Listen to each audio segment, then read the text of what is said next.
Hi, Zizaran here with another video, and I am joined by Kaiser, and we are going to cover Kaiser's tips for a melee league start. Kaiser plays a shit ton of melee, so I figured he would be the perfect person to do this video with. Alec, thank you so much for joining me. Thanks for having me. Yeah, let's get started. What do you think are some of the biggest mistakes people do for league start? The biggest mistakes, uh, they play some build that doesn't make sense to be played. I don't know, like starting level one as like I don't know what would be a great example. Like Shield Crush at level one or what? Isn't it a level one gym? I think it is, but like stuff like Shield Crush or they want to play like Pestilent Strike or some weird thing that doesn't really make sense. I think they just kind of like struggle. Right. Yeah. So what do you think are like you mentioned Shield Crush? I really agree. I feel like Shield Crush always looks really good in PoB, but then you play it and realize you're playing Shield Crush. I'm not a big fan If personally. you really want to play it, you can absolutely play it. It's just like you're gonna take 2 times, if not maybe even longer, to get to maps. You're gonna be constantly like moving a shield around, and it's just kind of there's just kind of weird, I guess. So skills wise, what do you think are like the safest bet that people should look at if they aren't familiar with melee?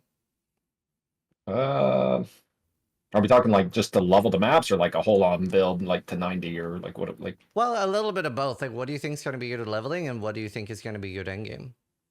leveling? I think most skills are actually very safe, long as you kind of babysit your weapon. Like as a caster, you don't have to probably babysit your weapon. You get a lot of damage from your gym level, but like melee, that's going to be a little true, but more so you need to kind of update your weapon every, I don't know, like 8-ish levels or whatever. Mm. So, it's probably fine to play things like Molten Strike, Lightning Strike, even from, I think Molten Strike's level 1 and Lightning Strike's level 12, I think. Yeah. It's fine to play those. Sunder is like the cookie cutter OP, I think, for if you can if you plan on playing a physical build and you play Sunder at level 12. You're pretty good. Ground slam into Sunder, something like that, and then that covers all your slams. It covers all your strike bases, and then you kind of like respec when you get to maps. Yeah. What else? Like I said, Lightning Strike, Molten Strike. Just throw like any melee gem. I can't think of all of them off the top of my head. Things like Pestilent Strike, I think, would be kind of weird. Like I said, I don't even know what that skill really even does. Yeah. Like Viper Strike is kind of weird. I think it's probably doable, but um, like Shield Crush, bad kind of territory. Yeah. And what about like Earthquake, Earth Shatter, like those? Earth Shatter and Earthquake are probably fine, but they're not exactly ideal for like just getting to maps. I mean, those are perfectly fine skills to use. Actually, Earthquake didn't get that much of a buff, but you could still play it if you really want to. They're just not great clearing. They have decent numbers on paper, and they're good in-game territory builds, I would say. But things like I said, Sunder, Ground Slam. What else do people like to level with? Like Bone Shatter when you're starting to get some gear into that territory. I wouldn't play Bone Shatter at level 28. I think that's the required level, but Yeah. eventually it's once you get it online, it's pretty smooth. Yeah, I saw a lot of people saying they weren't happy with Bone Shatter and Trauma State after the patch. How do you feel about that? I think it's roughly about the same, maybe a little bit weaker, but that skill was already pretty decent. I think most skills are the skills that got buffed, significant buffs. If you just kind of like look at the percentages, there's like some spreadsheets and stuff, or you just read the patch notes. But skills that did get buffed a lot probably kind of pop off harder once you start putting together an actual character. Yeah. Whereas Bone Shatter is pretty much going to be the same, maybe a little bit weaker in general. It's fine to play if you only know Bone Shatter and you want to play Bone Shatter again, you'll pretty much have the same experience. I think I kind of roughly looked at the numbers; they look mostly the same. It's fine, acceptable numbers. I'm thinking like if you skip suppression, you're like 4 or 5 million on a Juggernaut at like mid 90s, and that's perfectly fine if you want to play that. Yeah. So you did mention switching out your weapon roughly every 8 levels and stuff. What should people look for on weapons? And like, are there any easy mistakes to do here, like base types and stuff? It depends on what you're playing. So the stuff that we've been playing a lot recently in hardcore melee is like physical two-handed axe type stuff. So you kind of start off. You're probably using a driftwood maul or stone axe immediately at level 1, and then I think it's around level 8, 9. Krui chopper, or not Krui chopper, but the small one. The what's it called? Jade chopper can start dropping. So you probably want to upgrade immediately to the Jade chopper. It's like I don't know, it's like more than 2 times DPS or something like that. Mhm. And then Wood Splitter comes like 3 levels, 4 levels after Jade Chopper, but it's not that much more DPS. And so it's like you could skip Wood Splitter at that point. And what I typically do is like I think it's Jade Chopper, Wood Splitter, then Poleaxe. Poleaxe. Hmm. Yeah, and that's all within about 10 levels. And then Double Axe is like a massive increase versus Poleaxe, which is like I think it's 5 or 6 levels after Poleaxe. And it's just kind of like, hey, if I get like a rare one to drop, or maybe I just spend Yeah. currency and I get like 2 mods maybe that I'm happy with, it's like better than anything like transmute orb can get me, or just like a single craft can get me. I just stick on that. But Yeah. so if you find like a good weapon, it's like, you don't have to upgrade your weapon for a while probably. In some cases it can even be like 12, 16, Hmm. 20 levels. It's totally fine to do that, but your weapon does matter. And so if you're sitting there with like some crap weapon, for this instance like axe, it's good to invest a little bit or try to get one. But before the league even starts, kind of like look at your weapon bases and around the levels. So like I can pretty much pull them up from just memory, like what the axe bases are and their levels. It's Yeah. good to kind of glance at it and kind of be like, okay, I got this axe. I'm hitting level 23 now. I probably want to get a double axe. My weapon's not that good or whatever. And then maybe you like alchemy orb. A double axe is perfectly fine to throw currency into a weapon, especially if I have a really bad weapon. And it matters a lot to like hit them on the breakpoints of like, hey, I just hit level 23. I got a double axe. It's level 23 required. There's no problem. I think it's level 23. It might be 22. Somewhere around there. But like, you know, um, it's fine to invest currency while you're leveling weapons. Same Yeah. thing with like, let's say I'm playing swords or something, and I like elemental damage. I'm playing like lightning strike leveling. Kind of like look at the sword bases. There's a bunch of them. Um, and then just being like, if I get 2 elemental damage rolls, I'm pretty happy with that. Anything more than 2 elemental damage rolls, especially of acceptable tier, is like really nice. And just kind of like you can always just kind of like use pop, or even it's fine leveling through campaign to look at like your character's like tooltip DPS. It's pretty accurate for just raw hit Yeah. damage.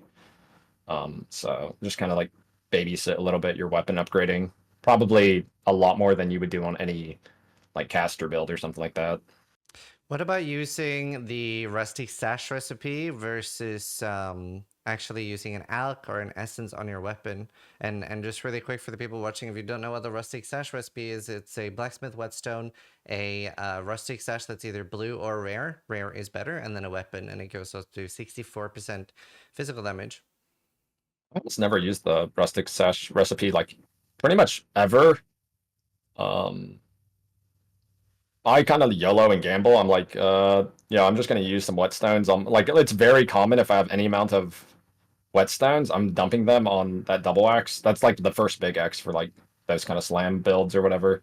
Melee archetype 2-hand axe things that can play that ground slam, sunder, whatever, or Hmm. shudder. I'll dump all my whetstones on a white uh, double axe, and sometimes I just transmute it after that. And if it misses, and maybe I have a rustic sash, enough for a rustic sash lying around, like a good example would be if I had exactly 4 whetstones, I would dump 3 of those whetstones into the double axe probably, and then I would transmute it. If I had an alchemy orb, I would alch it, but if I have a transmute, I would transmute it. And then if it misses, then maybe I do the rustic sash recipe. That Yeah. does happen pretty rarely, but I don't like RNGing a weapon. Typically, you'll find something or you'll have some access. You're typically not stuck with like you feel like you literally have like a white weapon. That almost never happens, as long as you use a little bit of currency and like pick Yeah. up the stuff. And also the vendors do sometimes just sell weapons that have like physical damage or whatever you're using, which can be okay. What about guidelines for whether you should choose a like because there are different attack speed on the base types? Like, do you have a big preference on different skills where you want like a slow attack speed, like for slams maybe, and in general when you would want like a really high attack speed axe? It does matter, but for campaign, I would say like I wouldn't worry about it too much. Mostly just kind of like the game kind of babysits you with the level required of the weapon. It's kind of appropriate. So if you're like level 35 and there's a 35x base, it's probably about as good as you can get base wise. Like I wouldn't care too much about the attack speed for like Yeah. leveling your first character. Now, I do want to mention to people as well, a thing that I've seen way too much is that sometimes people craft on like an abyssal axe instead of a void axe because they look the same. So I've seen people link like, merciless flaring, like really good rolls, but it's on the tier 2 base. So be sure that you are crafting on endgame bases when you get to the campaign.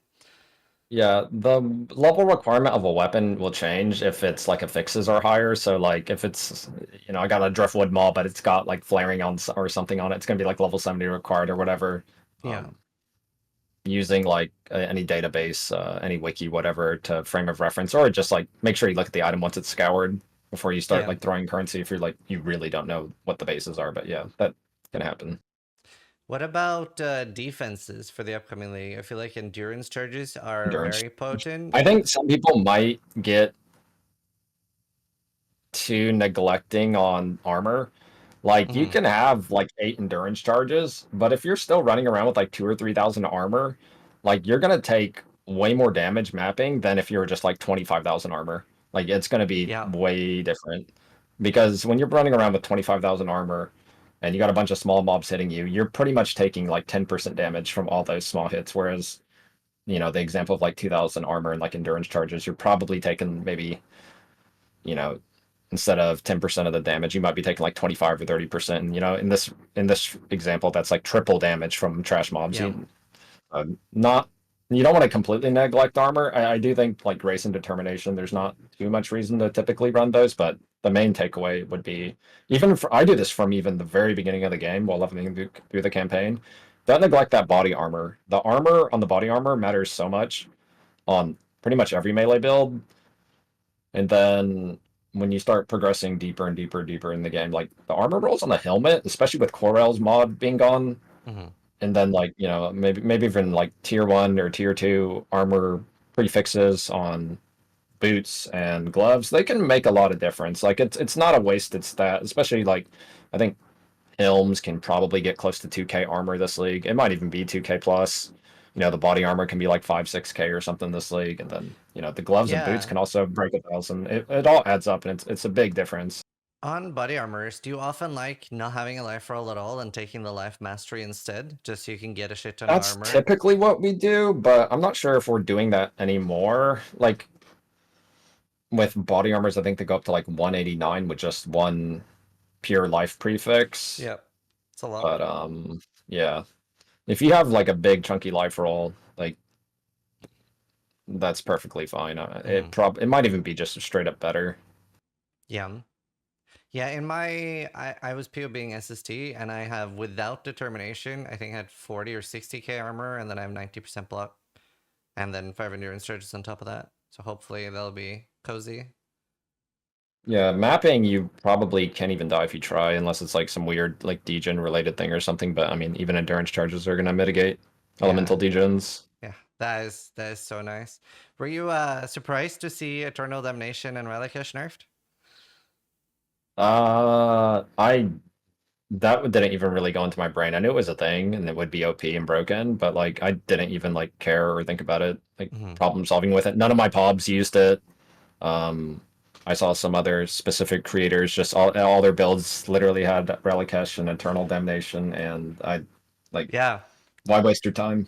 Yeah, it's I've seen some spicy league starters. So yeah, The it's gonna. most people's builds, they all seem. This is kind of weird. I feel like there's almost maybe it's just coincidence, but like a lot of normalization with a lot of builds. They all Yeah. kind of end up around the same power, like with good gear and like a pretty well thought out build. Almost everybody seems to be running around like 15, 20 million DPS with like what I would consider like you can do Ubers with this survivability. I'm not gonna say you're gonna one shot it, but like Yeah.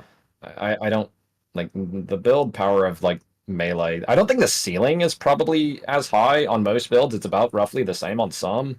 Like as a bone shatter and slams are actually about the same, I think, at the ceiling, but at the like the low end and that mid game we're a lot stronger. Most of the builds I'm seeing around like level 90, 95. Some of them are even breaking like 10 million DPS. Oh, yeah. No, that's pretty good. Like I was definitely for a while struggling with damage on my bleed SST, and it's not really a build known for a lot of damage, but I did manage to get it up to like 11, I think was the most.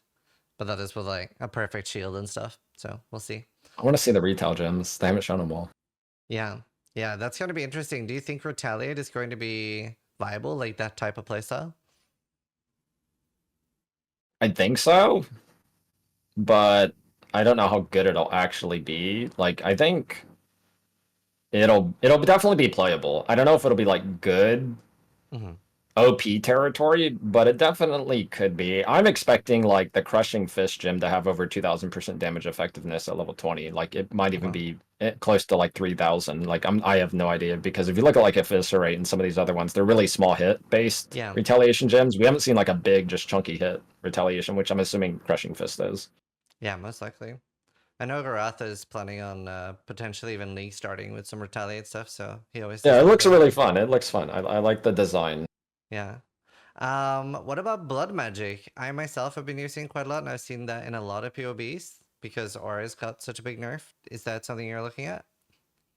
Yeah, the strongest build I've pobbed is Blood Magic, low life Blood Magic with Bloodthirst and Petrified Blood, but um I think it's just the problem with the mana cost being so high on attack skills, and nobody really wants to put like let me put 5 points on my tree to like fix mana, and then it's still not 100% truly solved. It's like Yeah. I don't know, it's kind of weird. But there's also the part that That I should look into Petrified Blood. That's a great idea. yeah, the one thing that's really weird is we don't really know how good the tinctures are, and they look pretty good, but they're like they drain your mana, so I don't know how that's gonna play out. It just seems kind of weird. It's something you can try to figure out, but you actually have to play with the tinctures and stuff. This is like kind of new territory, I think. It's too hard to like, I guess, theory craft or whatever you want to call it, especially specifically with like the tincture stuff. Yeah. Yeah, and you did mention tinctures and warden. I want to ask you a little bit about how do you feel about the right and like top side of the tree at the moment compared to like bottom left? Uh, Endurance charges are blatantly broken. You're going to want to use them on every single build, no matter what you're playing. The weird thing is I don't see the Witch Ascendancy being a thing at all this league. It's kind of weird. I mean, Champion's not going to be a thing either, but Witch, I don't like the removal of all the fizz damage taken as, and then the Giga nerf on D term. It's like I guess you just run around really, really, really, really, really squishy to fizz damage. You're literally going to be taking like 10 times more damage in that first like day or two on a witch to physical damage than anything on the bottom side of the tree. Like it's not even exaggerated. It's like truly 10 times more damage. Yeah. It's really weird. Yeah. No, I agree. I think it'll be like we'll see top builds, especially in softcore, but it'll be more of a you've got insane gear and then you do it. I think top builds on softcore are going to be melee still. So Yeah. Oh yeah. No, no, for sure. Yeah, what do you think are gonna be like the single most popular played builds this league? uh, it's hard to say. Meta develops the blatant one. I don't know. Like nothing fits perfectly. Like it could be like ground slime or something. I don't think it's like the best by any means, but that playstyle of like, hey, you might cast a couple shouts and then you hit the ground and it hits almost the entire screen. That's satisfying, I think, for people. The numbers aren't the greatest, but I feel like that fits the archetype. But people Yeah. don't like to press a lot of buttons. Um, and then they attack after that. I don't know. It's nothing fits the perfect like meta what I think most people kind of like to play. Like when I'm playing Earthshatter probably or Dual Strike, I don't think those particularly fit the meta of what people do. Dual Strike could be, but it Yeah. takes gear and like a decent amount of gear before you really play it. Otherwise, you're basically just playing Bone Shatter. So, And do you have any build guides coming out for this upcoming league?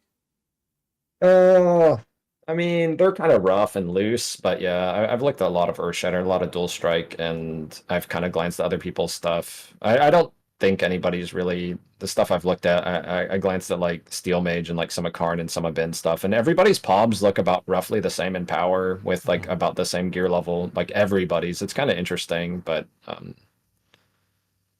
yeah, I don't know. And what was it you're I don't actually know if league that's just starting? like it's just weird to me. What's that? What was it you're actually league starting? Probably Sunder into Earthshatter, and then I take Earthshatter, and if I don't like it enough, like say as I'm playing through it. You know, it's always hard to tell, and then I'll pivot to dual strike. Dual strike is guaranteed going to be pretty good, if not at the top of the food chain. So Mhm. at And least for hardcore. are you playing solo self fun or a trade league for this upcoming league? I don't even know. I don't really care. It's just going to be hardcore. I don't know if it's trade or SSF. Doesn't matter to me that much, but probably it's more likely I'll probably play trade, but there's a Mhm. chance I play SSF. Are you excited of the auction house at all? I haven't really looked at it that much, but um, I'm kind of nervous for hardcore because it's like sometimes there's a massive drought. Like sometimes at certain hours of the day, you literally cannot do certain currency exchanges. Like something as simple as like I want to buy divine orbs for exalted orbs. Sometimes you literally cannot do that. Like a Mhm. week or two into the league, like it's just truly not available. So I don't know how that's going to work with the auction house. Like how much numbers are going to adjust. Yeah, hopefully, since it's something you can leave on while you're not there, maybe it'll end up being better. But I do think there's also a chance that we'll see a lot of market PvP where you have a few people just buying out everything and relisting it higher.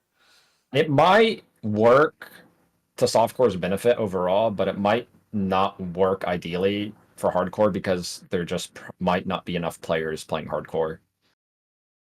Yeah. Awesome. Do you have any final tips for people for the upcoming league?